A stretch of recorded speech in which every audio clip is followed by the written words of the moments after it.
출애굽기 3장 13절에서 15절까지 말씀 우리 다 같이 한 목소리로 읽겠습니다. 구약성경 85쪽 출애굽기 3장 13절 14절 15절 말씀 시작. 모세가 하나님께 아뢰되 내가 이스라엘 자손에게 가서 이르기를 너희의 조상의 하나님이 나를 너희에게 보내셨다 하면 그들이 내게 묻기를 그의 이름이 무엇이냐 하리니 내가 무엇이라고 그들에게 대답하리이까. 하나님이 모세에게 이르시되 나는 스스로 있는 자이니라. 또 이르시되 너는 이스라엘 자손에게 가서 이같이 이르기를 스스로 있는 자가 나를 너희에게 보내셨다 하라. 하나님이 또 모세에게 이르시되 너는 이스라엘 자손에게 이같이 이르기를 너희 조상의 하나님 여호와 곧 아브라함의 하나님 이삭의 하나님 야곱의 하나님께서 나를 너희에게 보내셨다 하라. 이는 나의 영원한 이름이요 대대로 기억할 나의 칭호니라. 아멘. 오늘 예배 나오신 여러분 모두 그리고 또 가정에서 영상을 통해 예배하시는 우리 모든 교우님들에게 주님의 은혜와 평강의 복이 함께 하시기를 소망합니다. 오늘 여호와 하나님의 칭호라는 제목으로 말씀의 은혜를 나눌 때 우리 모두에게 주의 은총이 또 감동이 그리고 믿음의 결단이 있어지기를 소망합니다. 하나님께서 애굽에서 노예살이를 하고 있는 이스라엘 민족을 구원하기로 계획하셨습니다. 그리고 이 일을 실행하기 위하여 시내산 근처에 숨어 살고 있던 한 사람을 찾아갑니다. 광야 떨기나무에서 하나님과 모세는 조우합니다. 이때 두렵고 떨고 있는 모세에게 하나님이 말씀합니다. 이스라엘 자손을 애굽에서 인도하여 내라. 이제 애굽으로 가라. 이렇게 명령하십니다. 이때 모세는 두렵고 떨리는 그 마음으로 하나님께 이렇게 대답합니다. 내가 누구이기에 바로에게 가며 내가 누구이기에 이스라엘 자손을 애굽에서 인도하여 내리까. 모세가 지금 하는 내가 누구이기에 라고 하는 이 말은 하나님 나는 무능한 사람입니다. 나는 능력이 없는 사람입니다. 나는 바로 앞에 성들 그것들을 이끌어낼 존재가 아닙니다. 나로 하여금 애굽에 내려가는 일은 불가능한 일입니다. 나는 할 수 없습니다. 이런 부정의 말이죠. 이에 대한 하나님의 답변은 모세야 내가 반드시 너와 함께 있으리라. 3장 12절에 그렇게 말씀합니다. 너와 반드시 함께 하겠다. 이 말은 너는 힘이 없고 무능하고 불가능하지만 내가 너와 함께 할게. 내 힘으로 내 능력으로 내가 너를 통하여 이스라엘 백성을 인도해 줄게 라는 확증적인 말씀이죠. 그러자 모세는 하나님께 한 가지 질문을 던집니다. 그게 오늘 본문 13절의 말씀이에요. 같이 읽어볼까요? 모세가 하나님께 아뢰되 내가 이스라엘 자손에게 가서 이르기를 너희가 너희의 조상의 하나님이 나를 너희에게 보내셨다 하면 그들이 내게 묻기를 그의 이름이 무엇이냐 하리니 내가 무엇으로 그들에게 말하리이까. 모세는 하나님의 말씀에 순종하여 제가 이스라엘 백성에 간다 한들 그래서 제가 하나님이 너희들에게 보냈다. 그러니 이제 애굽에서 나가자. 이렇게 제가 말을 할 때 이스라엘 백성들이 저에게 이것을 물을 겁니다. 너를 보낸 사람, 너를 보낸 그 신의 이름이 무엇이냐? 이렇게 물어볼 텐데 제가 뭐라고 말을 해야 되죠? 이렇게 지금 이야기하는 거예요. 여기서 우리는 한 가지 생각하고 넘어갈 필요가 있죠. 모세가 애굽에 있는 이스라엘 백성들의 반응을 예상할 때 가장 먼저 떠올리는 반응이 뭐예요? 이스라엘 백성들이 나에게 묻는 질문이 너를 보내신 하나님, 그 하나님이라는 분이 그 이름이 뭐냐? 너를 보내신 하나님의 이름이 뭐냐? 라고 물어본다는 거예요. 여러분, 사람들은 보통 자기를 소개할 때, 서로를 소개할 때 이름을 이야기하지 않습니까?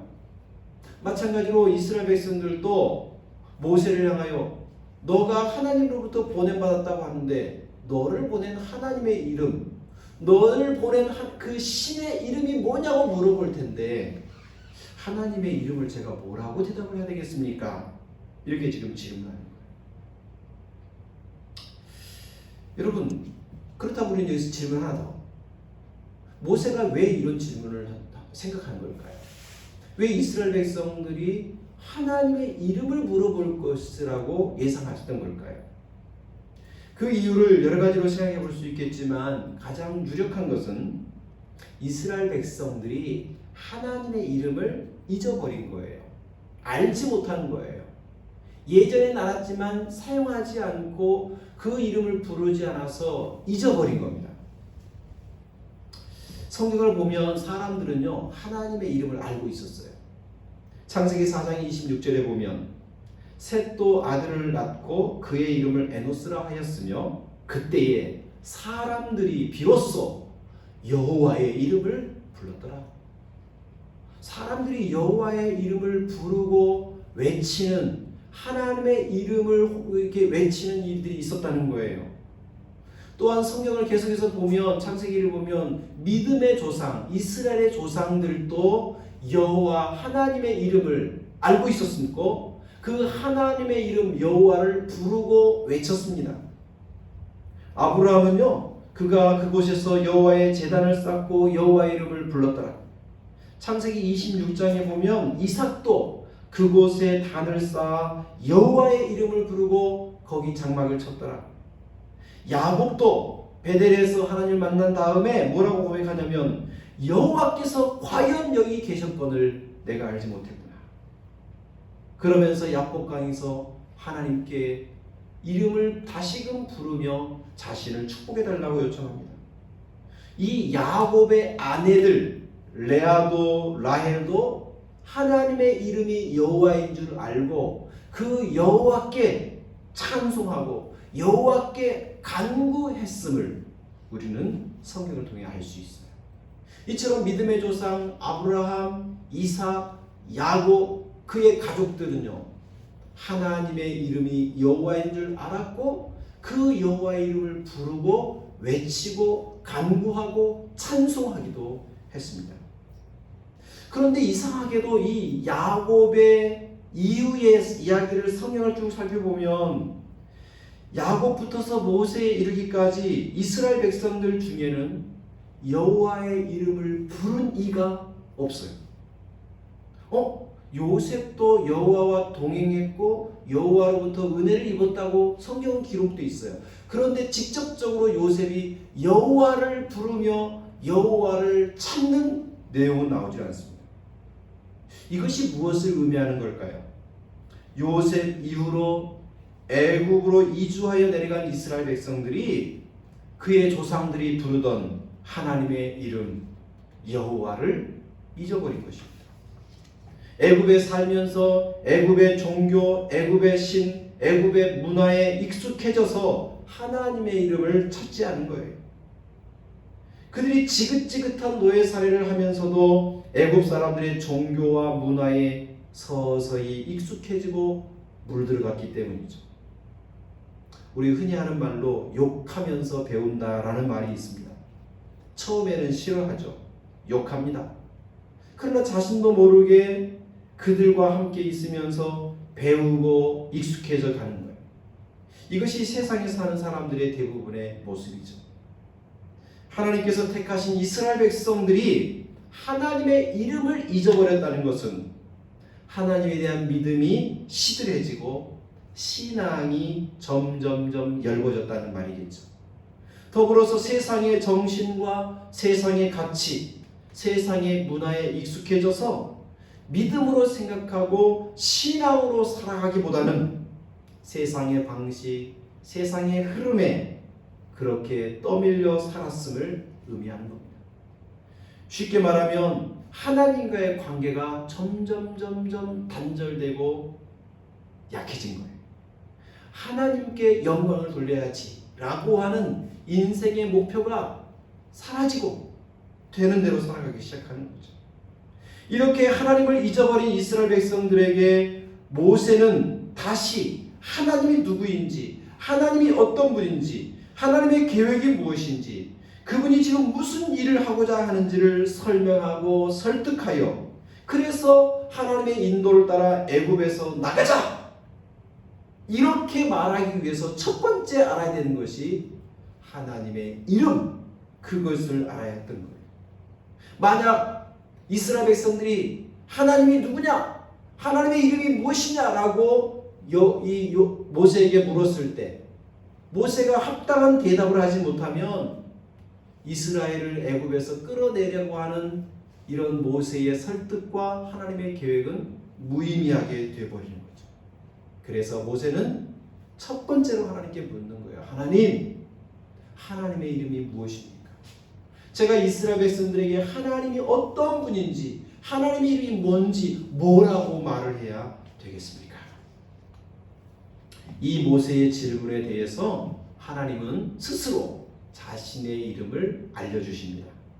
14절 말씀입니다. 같이 읽어보겠습니다. 시작. 하나님이 모세에게 이르시되 나는 스스로 있는 자이니라.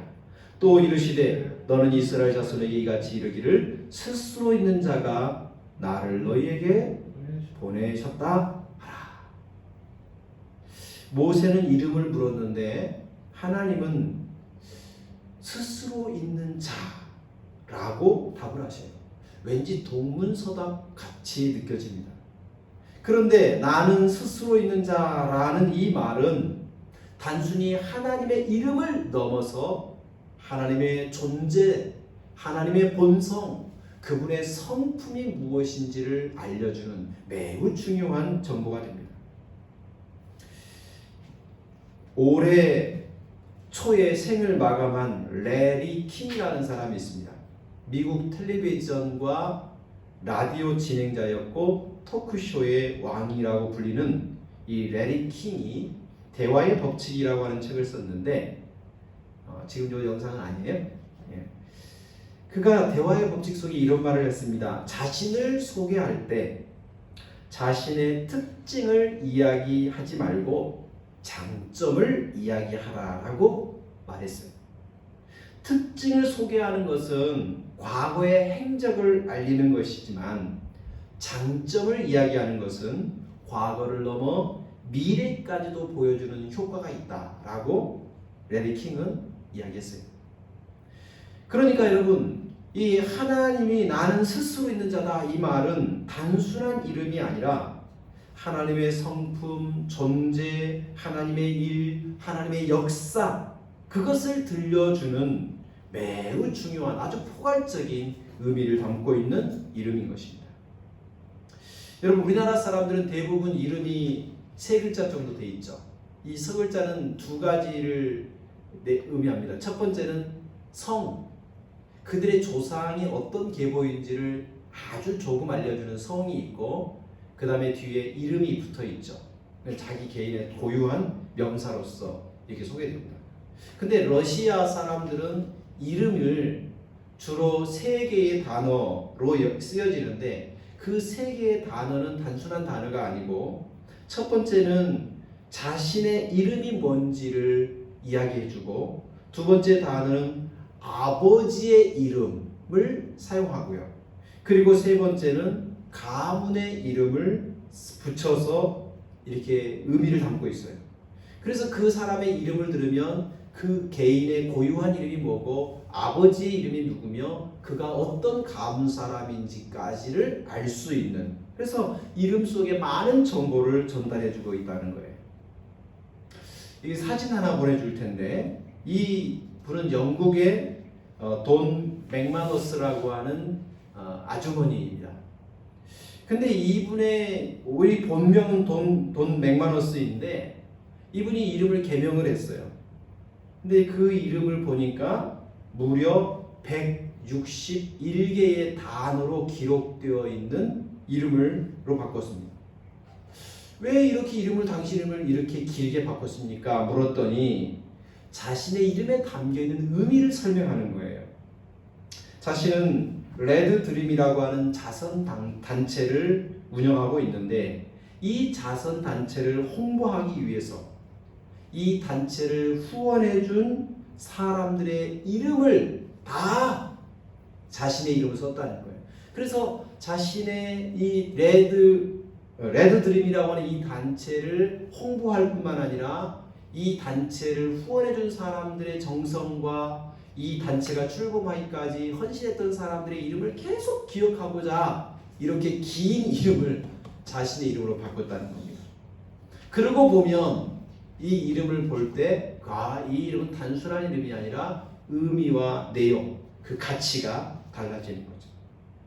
마찬가지로요, 하나님께서 자신의 이름을 스스로 있는 자라고 이야기하는 것에는 많은 의미를 내포하고 있는 겁니다.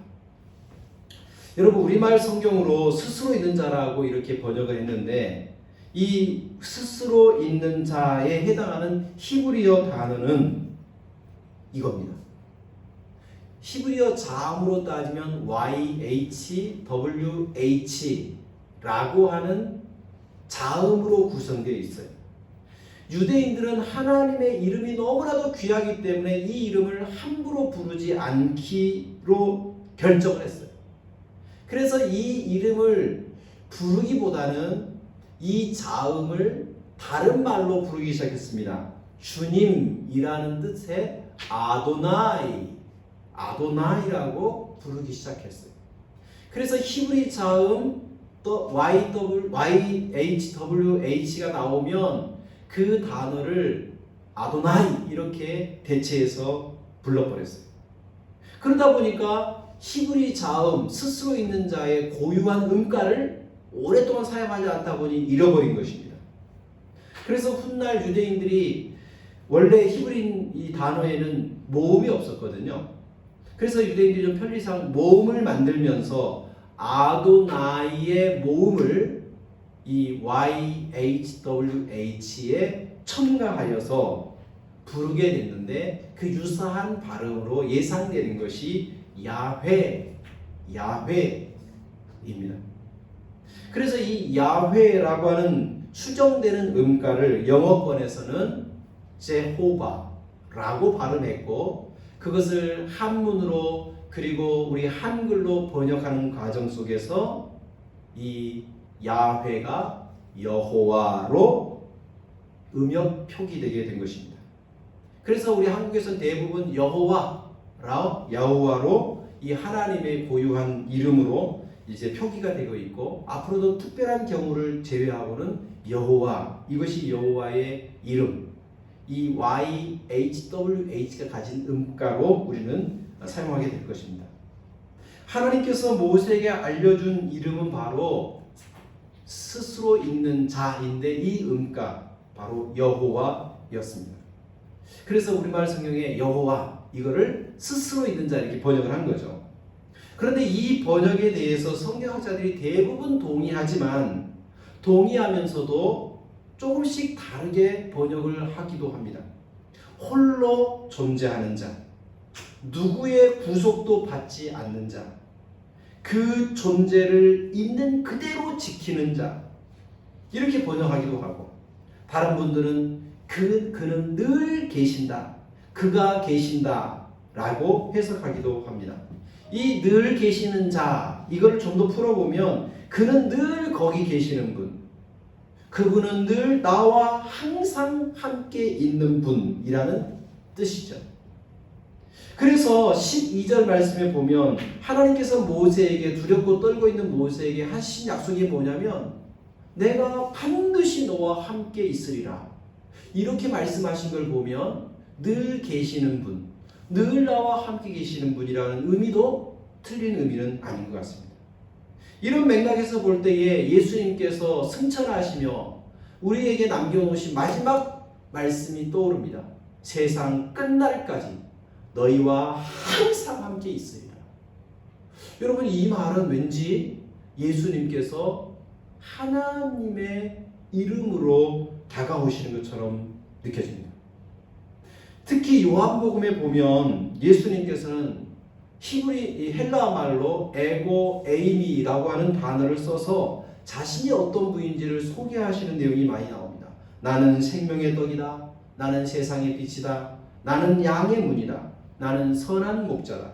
나는 부활이요 생명이다. 나는 포도나무다. 나는 길이고 진리고 생명이다. 에고 에이미, 나는 나다 라고 설명하시는 이 예수님의 모습은요, 이 에고 에임이라고 하는 헬라어는 히브리어의 여호와를 그대로 가지고 온 단어이기 때문에 그래요. 그래서 이런 요한복음에 보면 예수님은 자신이 곧 하나님이심을 간접적으로 이렇게 설명하고 있는 거죠. 여러분, 이처럼 하나님은요 항상 스스로 있으면서, 그리고 항상 우리와 함께 계시면서 어떤 간섭도 어떤 구속도 없이 늘 자유롭게 우리와 함께 계시는 분임을 알 수 있습니다. 세상의 모든 법칙은 인과 법칙으로 설명될 수 있습니다. 어떤 것이 발생할 때는 그 발생하는 결과로서 원인자가 있는 거예요. 어떤 원인이 있었기 때문에 이런 결과가 나온 인과 법칙으로 세상을 설명하죠. 그러나 인과 법칙으로 설명될 수 없는 분, 그분은 하나님이셔요. 왜냐하면 하나님은 어떤 원인이나 어떤 동기로 인하여 만들어진 존재가 아니기 때문에 그래요. 굳이 따지자면 하나님이 원인을 주시는 분이고, 그리고 하나님께서 결과물을 만들어내시는 분이죠. 그래서 하나님은 이 인과 법칙을 초월하시는 분이에요. 그래서 성경 우리가 첫 장을 열면 창세기 1장 1절에 나오는 첫 구절이 뭡니까? 태초에 하나님이 천지를 창조하시니라. 이 우주 만물, 천지의 만물이 있기 전 그것을 만드신 분, 하나님이 천지를 만들었다. 하나님이 원인을 제공해 주신 분이라는 거예요. 그러기에 세상의 원리, 세상의 법칙으로 하나님은 해석될 수 없는 거예요. 그러나 우리가 알 수도 없고 우리가 어떻게 구속할 수도 없지만 하나님은 우리 곁에 우리와 함께 해주시는 분이죠. 이러한 내용을 철학자 아리스토텔레스의 사유를 빌어서 설명하면 하나님은 부동의 동자죠. 세상 모든 것이 다 움직입니다. 세상 모든 것이 움직이면서 어떤 변화를 일으키고 있습니다. 그러나 하나님은 움직이지 않으면서 세상을 움직이시는 그런 분, 그게 바로 하나님이시죠. 그래서 16세기 스페인의 개혁적인 수도 운동의 선구자였고 하나님과 깊은 교제를 나누며 묵상한 바를 설파했던 아빌라의 테레사라고 하는 분은 하나님에 대해서 이렇게 고백합니다. 내가 나에게 가까이 있는 것보다 하나님이 더 가까이 계십니다. 하나님은 계시지 않는 듯이 내 곁에 계십니다. 나보다 나를 더 가까이에서 알고 계십니다. 하나님은 나를 떠나지 않으십니다. 하나님은 나와 함께 계시는 스스로 있는 분입니다. 하나님은 우리를 위하여 우리와 함께 계시는 분입니다. 여러분, 이 하나님을 뭐라고 설명할 게 없지만 그러나 여기 계시는 분이에요. 우리가 공기를 볼 수 없지만 공기가 있고, 물고기가 물속에 살면서 물이 뭐야 라고 하는 것은 물속에 있으면서 물이라고 것을 자신은 이해할 수도 없으면서도 그 물속에 있는 거죠. 마찬가지로 우리가 하나님을 다 알 수 없지만 하나님은 지금 우리와 함께 계십니다. 우리가 살아가는 모든 날 하나님과의 관계로부터 단절될 수 없는 우리와 늘 함께 계시는 분이죠. 여러분, 이렇게 하나님은 여호와라고 하는 이름을 모세에게 알려준 다음에 이어지는 15절 말씀에 보면 이렇게 말씀합니다. 하나님이 또 모세에게 이르시되 너는 이스라엘 자손에게 같이 이르기를 너희 조상의 하나님 여호와 곧 하나님 아브라함의 하나님 이삭의 하나님 야곱의 하나님께서 나를 너희에게 보내셨다 하라. 이는 나의 영원한 이름이요 대대로 기억할 나의 칭언이라. 여호와는 하나님께 가장 합당한 이름 같습니다. 영원토록 변하지 않는 속성, 본질을 가지신 하나님. 근데 이 자신의 이름을 계시하면서 하나님은 이 여호와라고 하는 이름이 영원한 이름이 될 것이고 대대로 기억할 하나님의 호칭이 될 것이라고 말씀하셔요. 하나님의 이름은 영원한 거예요. 결코 그분의 이름은 사라지지 않을 거예요. 그분의 이름을 대대 사람들이 여호와 여호와 이름을 부르게 될 거라는 거예요. 1882년에 프리드리 니체는 자신 있게 선포합니다. 하나님은 죽었다. 그는 과학의 여명으로 기독교 신앙의 종말이 올 것이라고 예단했어요. 실제로 니체의 선언 이후 19세기, 20세기 들어서 인간의 이성은 급속도로 발전하면서 과학기술을 기반으로 한 엄청난 경제적, 산업적인 성장과 업적을 이룬 것이 사실입니다. 하지만 하이테크 사회에서도 지금도 여전히 수많은 사람들이 하나님을 찾고 있고 하나님의 이름을 부르고 있고 그 하나님으로 인하여 변화된 삶, 새로운 삶, 가치 있는 삶을 살아가는 이들이 얼마나 많은지 헤아릴 수 없습니다. 그러기에 니체는 하나님은 죽었다고 말했지만 결코 죽은 것은 하나님이 아니라 니체인 거죠. 지금도 하나님의 이름은 대대로 불려지고 있는, 그래서 그 이름을 부르는 곳마다 영원히 함께 계시는 하나님으로 존재하고 계십니다. 우리말에 호랑이는 죽어서 가죽을 남기고 사람은 죽어서 이름을 남긴다라고 하지 않습니까? 하지만 이름을 남긴다고 했지만 모든 사람이 이름을 남기는 것은 아닌 것 같습니다. 설령 이름을 남겼다 하더라도 그 이름은 몇 년, 몇십 년 가면 기억에서 가물가물해지고 어느 순간 사라지고 말죠. 그러나 우리 하나님의 이름은 영원한 이름이요 대대로 불려지는 칭호입니다. 여기 이 칭호라는 말은 아주 기념비적인 이름이라는 뜻이죠. 그래서 이 하나님의 이름을 우리로 하여금 기억하도록, 잊을 수 없도록 계속해서 불려지도록 여호와 여호와, 하나님의 이름은 여호와라고 하는 이 이야기가 계속해서 불려지기를 하나님은 원하고 계셔요. 그래서 성경의 사람들을 보면요, 자신의 삶 속에서 만나고 누리고 경험했던 하나님을 잊어버리지 않기 위해서, 오랫동안 기억하고 불려지기 위해서 하나님의 이름과 자신이 경험한 다양한 사건과 일, 하나님의 놀라운 일들을 결합시켜서 하나님의 성호를 후대에게 전달해 주었습니다.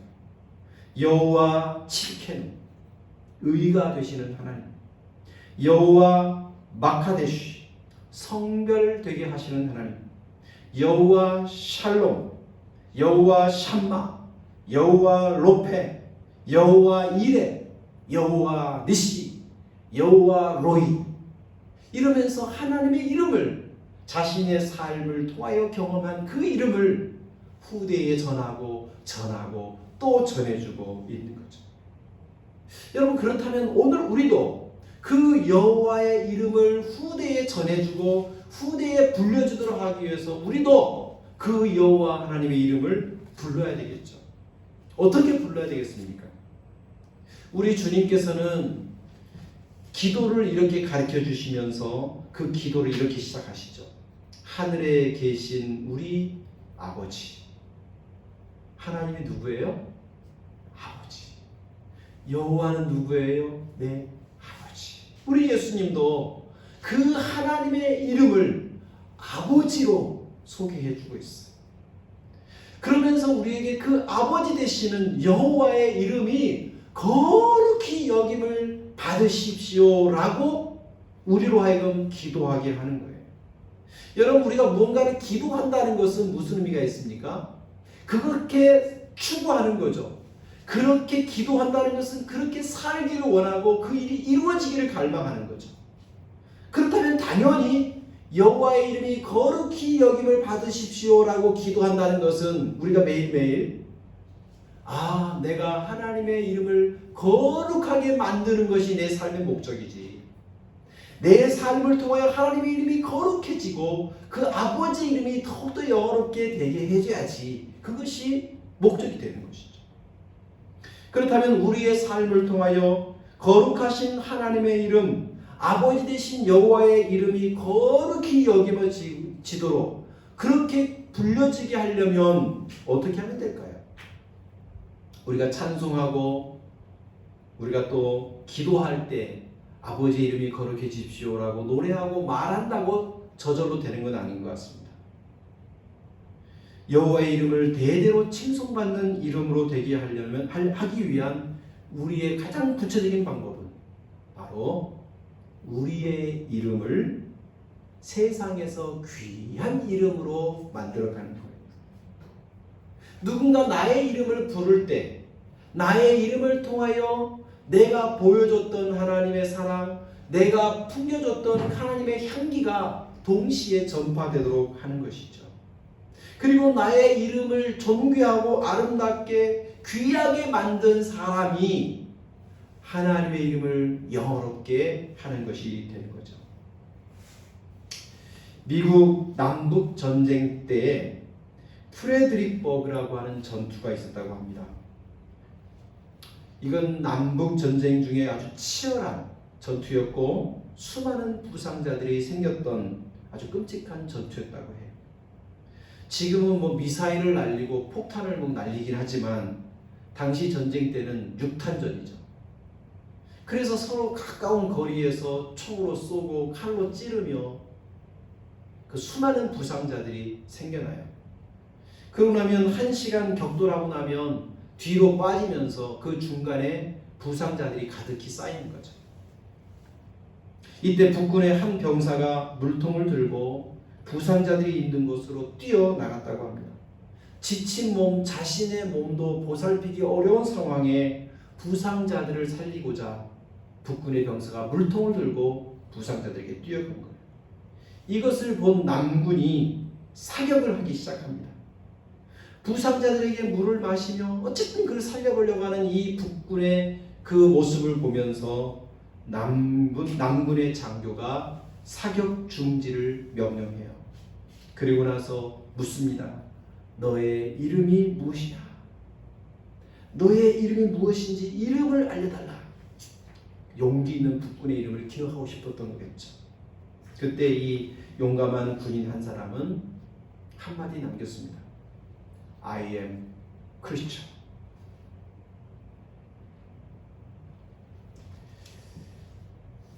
자신의 이름이 아니라 내가 그리스도인이라고 고백한 거예요.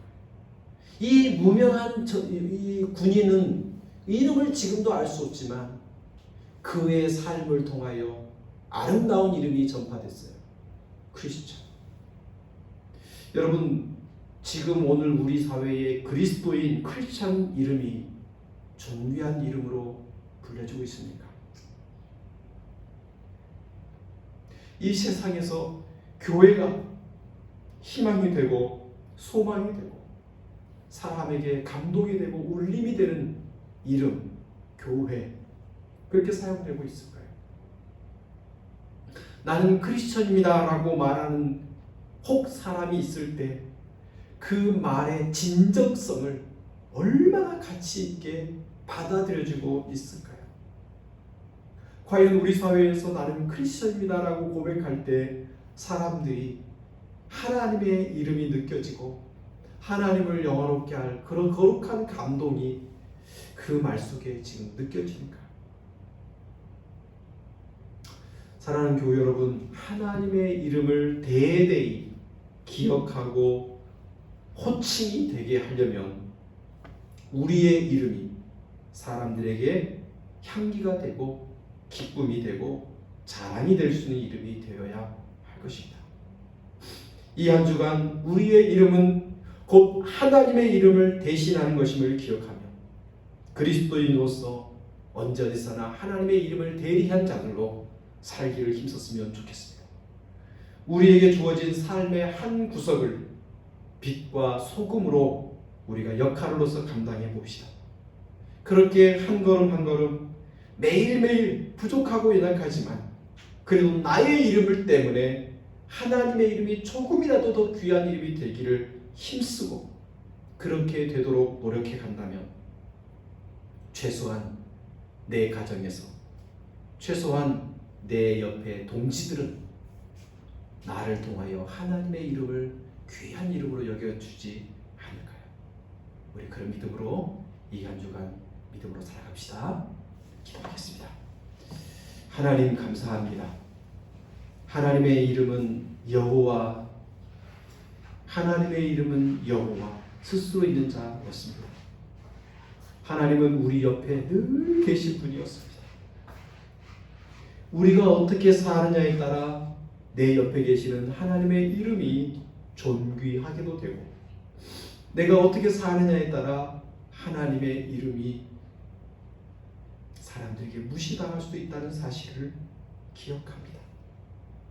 그러기에 오늘 우리는 나의 이름은 하나님의 이름과 묶여 있음을 기억하고 다시금 내게 주어진 삶의 자리에서 최선을 다하여 아름답고 존귀하게 나의 이름이 향기가 되고 기쁨이 되고 행복을 주는 통로가 될 수 있도록 그렇게 살기를 원합니다. 우리 교우들을 통하여 하나님의 이름이 아름답게 칭호될 수 있도록 축복하여 주옵소서. 예수님의 이름으로 기도합니다. 아멘.